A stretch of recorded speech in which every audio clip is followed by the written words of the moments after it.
On a gray winter morning in Paris in 1726, the wind rustled the leaves of the trees in the Place de la Concorde when Voltaire emerged from an old café, wrapped in a long black coat, his face gleaming with a mixture of intelligence and irony. That evening, his voice echoed through the capital's arcades as he declared to a group of nobles, "I may disagree with what you say, but I will defend to the death your right to say it." In royal France, such a statement was like lighting a candle in a powder keg.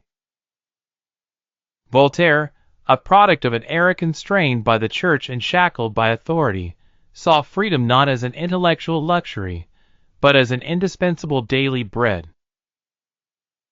In his youth, he had been exiled to England after mocking a nobleman, and there, amidst the fog of London and the works of Newton and Locke, he learned that reason was not a sin, and that a person's worth was measured not by their lineage, but by their intellect. When he returned to France, he returned ablaze. His pen became a weapon, with which he attacked fanaticism, ignorance, and the tyranny of the clergy.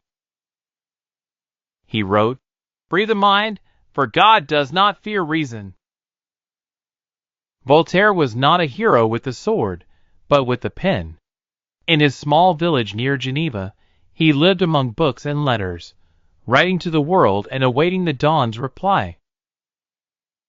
Many tried to silence him. His books were confiscated and burned, and he was branded a heretic. But he would smile with that famous irony and say, "When books are burned, it is because fire fears the word." One evening, as he sat by the fireplace, a despairing young man approached him and said, "Mr. Voltaire, what good is freedom if it brings suffering?" The philosopher smiled and replied in a voice as soft as an echo of wisdom, "My son, slavery is comfortable, but only freedom makes a person truly human." When Voltaire died in 1778, the streets of Paris overflowed with people. It was not a procession of kings or saints, but a procession of thought that had rebelled against silence. Years later, when the French Revolution erupted, his words were recited among the crowds like anthems of freedom. It was as if his voice, even after his death, still echoed through the folds of history.